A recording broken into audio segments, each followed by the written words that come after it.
PF में form 19 क्या है? आज इस सवाल का जवाब नहीं बल्कि इस फॉर्म को भरना भी जानेंगे। लेकिन इस फॉर्म को भरने से पहले और फॉर्म 19 को जानने से पहले हमें ये जानना होगा कि हमारा पीएफ कितने पार्ट में कटता है। देखो, हमारा पीएफ 3 पार्ट में कटता है। पहला, यदि हम एम्प्लॉई हैं तो एक पार्ट हमारा कटेगा और दूसरा पार्ट एम्प्लॉयर का कटेगा, यानी आपकी कंपनी काटेगी आपका पीएफ। और कंपनी के ही पार्ट में दो हिस्से बनते हैं, एक बोला जाता है एम्प्लॉयर पार्ट और दूसरा बोला जाता है पेंशन का पार्ट। ये 3 पार्ट में हमारे पीएफ की डिपॉजिट होती है।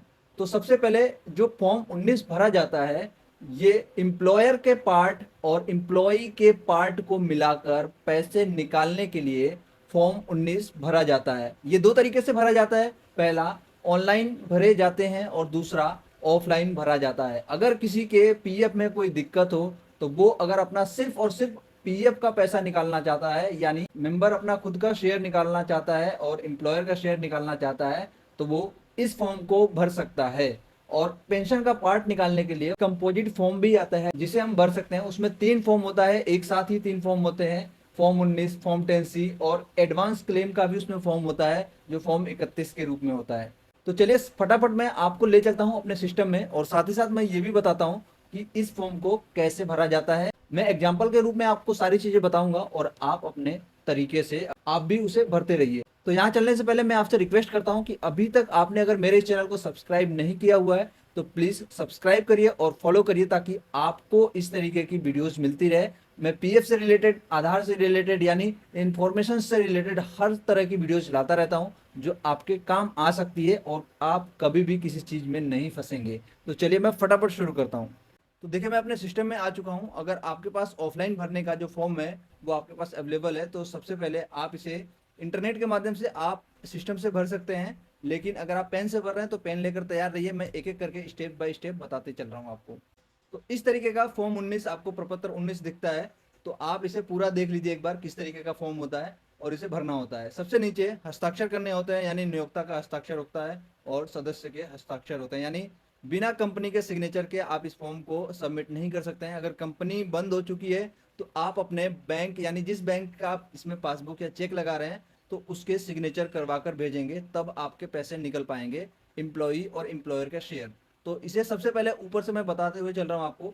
सबसे पहले इसमें दिया हुआ है कि आप अपना मोबाइल नंबर यहाँ पर टाइप करिए।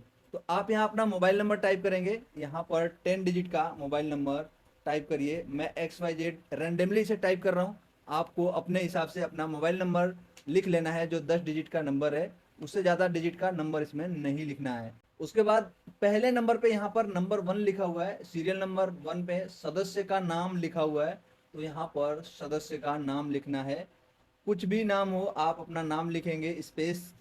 उसके बाद आप अपने नाम को लिखकर फिर नीचे दूसरे नंबर पे दो चीज दी हुई है, पिता का नाम, पति का नाम। यहाँ पर अपने फादर का नाम लिखना है। यहाँ पे सन ऑफ या लेट या इस तरीके का कुछ नहीं लिखना है, सिंपल अपने फादर का नाम लिखना है, जो भी फादर नेम है वो लिखना है, एक्चुअल नेम लिखना है। नेक्स्ट तीसरे नंबर पे आता है डेट ऑफ बर्थ, यानी जन्म तिथि। आपकी जन्म तिथि क्या है, यहाँ डेट ऑफ बर्थ लिखेंगे। नेक्स्ट फोर्थ नंबर पे आता है, यहाँ पर अपनी कंपनी का नाम लिखेंगे और उसका पता लिखेंगे। मैंने कंपनी का नाम और पता लिख दिया है। ध्यान रहे यहाँ पूरा पता लिखना है, अधूरे पते के साथ इसे आप सबमिट मत करिए। नेक्स्ट है 5वें नंबर पे, आप अपने पीएफ अकाउंट का नाम लिख सकते हैं। अगर मल्टीपल पीएफ अकाउंट्स हैं तो आप यहाँ पर पीएफ अकाउंट नंबर लिखेंगे। अदरवाइज आपके पास पीएफ अकाउंट नंबर नहीं है तो कोई बात नहीं है, आज की डेट में यूनिवर्सल अकाउंट नंबर चल रहा है जिससे आप इवन नंबर कहते हैं, इसको यहाँ पर लिख सकते हैं। इवन नंबर 12 डिजिट का होता है, तो आप 12 डिजिट का इवन नंबर लिख लेंगे यहाँ पर।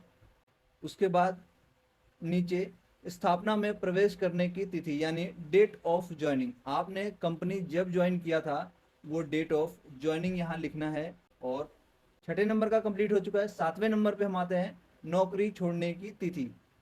अगर आपने नौकरी छोड़ दी है तो ही आप इस फॉर्म को भरेंगे। फुनल फाइनल यानी एफएनएफ जो होता है पीएफ का, आप फाइनल सेटलमेंट तभी कर सकते हैं। ये फॉर्म उसी टाइम भरा जाता है जब आपने कंपनी छोड़ दी हो, तब आप कंपनी छोड़ने की तिथि यहाँ लिखेंगे। ध्यान रहे ये फॉर्म आप उस समय भर सकते हैं जब आपको कंपनी छोड़े हुए 60 दिन कंप्लीट हो चुके हैं तब। उससे पहले ये फॉर्म भरकर सबमिट नहीं कर सकते हैं, क्योंकि पीएफ का रूल है, उस रूल के अगेंस्ट नहीं जा सकते हैं। कंपनी छोड़ने का रीजन कुछ भी हो सकता है, पर्सनल रीजन या कुछ भी रीजन आप इसमें डाल सकते हैं। 9वें नंबर पे जो है, यहाँ पर आपको अपना पैन नंबर लिखना है। पैन नंबर लिखेंगे, ये पैन नंबर मैं रैंडमली लिख रहा हूँ, इसका वास्तविकता से कोई लेना देना नहीं है, क्योंकि पैन नंबर अक्सर ऐसे ही होते हैं 10 डिजिट के। पहले 5 डिजिट अल्फ़ाबेटिकल होता है और 4 डिजिट होता है, उसके बाद लास्ट में एक अल्फ़ाबेटिकल नंबर होता है। यहाँ 9 नंबर पे आपने पैन कार्ड नंबर लिख दिया है, उसके बाद नीचे लिखा हुआ है क्या प्रपत्र संख्या 15G, यानी फॉर्म 15G होता है, उस फॉर्म को भी इसके साथ भरकर जमा करना होता है। कई सिचुएशन में इसको भरने की जरूरत नहीं होती है, तो आज की डेट में आप इसे चाहें तो नहीं भर के दे सकते हैं। यहाँ पे लिखा है केवल 5 वर्ष से कम की सेवा अवधि के मामले में ये फॉर्म यानी फॉर्म 15G भर के देना होता है, और 5 साल से नीचे है तो आप फॉर्म 15G को भर सकते हैं। ये भी बहुत सिंपल फॉर्म होता है, इसके बारे में भी मैं वीडियोस बना दूंगा जिससे कि आप फॉर्म 15G आसानी से भर सकते हैं। नेक्स्ट चलते हैं, यहाँ पर 10 नंबर पे पत्र व्यवहार का पूरा पता, फुल पोस्टल एड्रेस। आप अपना पूरा पता लिखेंगे, विलेज है तो विलेज या एरिया, जो भी एरिया आपका लगता है वो एरिया यहाँ पर लिखेंगे। ध्यान रहे इससे बाहर नहीं जाना चाहिए, आप अगर लिख रहे हैं तो इससे बाहर मत रखिए, क्योंकि बॉक्स जो दिया हुआ है उस बॉक्स के अकॉर्डिंग ही रखिए।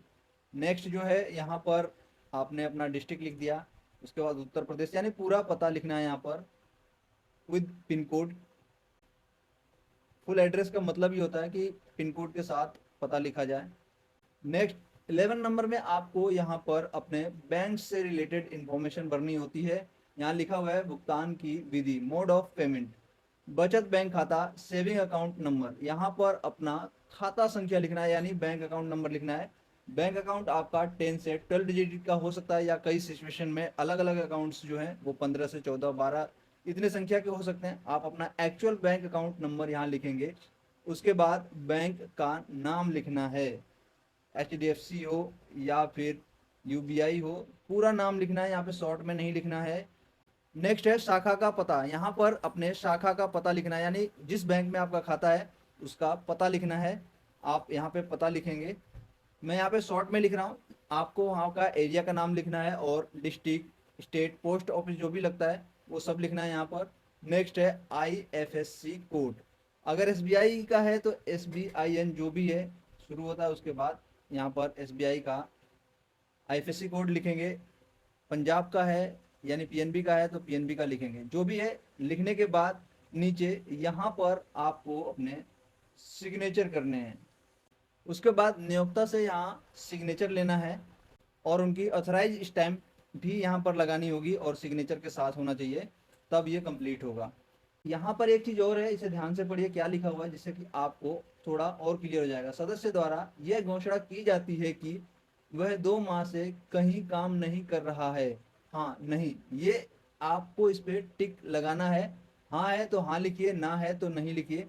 आप यहाँ नहीं करेंगे तभी आपका PF का फंड निकलेगा, यानी कहीं भी काम करने का मतलब है कि इस कंपनी में नहीं। अगर आप किसी दूसरी कंपनी को स्विच कर देते हैं, यानी जिस कंपनी को आपने छोड़ा है उसके बाद दूसरी कंपनी आपने ज्वाइन किया है, तो वहां पर आप पैसे निकाल सकते हैं, यानी वहां से आपका अलग PF नंबर में पैसा जमा होता है। यहाँ लिखा हुआ है, ये सारी चीजें एक बार पढ़ लीजिए। मेरे खर्च पर मनी ऑर्डर द्वारा अथवा by postal money order, my post and लिखा हुआ, ये सब चीजें हैं, ये काम की नहीं है, बस काम की इधर की चीजें जो इन्फॉर्मेशन भरी जाती हैं ये ज्यादा जरूरी है। अपने बैंक खाते के रद्द चेक की एक प्रति संलग्न करें, ये जरूरी है, इसको ध्यान से आप अपने बैंक खाते की cheque attested copy first page पर चिपकाना है। जो भी ये पेपर है, इसी पेपर पे आपको फर्स्ट पेज पर चिपका के वो भेजना है, यानी संलग्न करना है।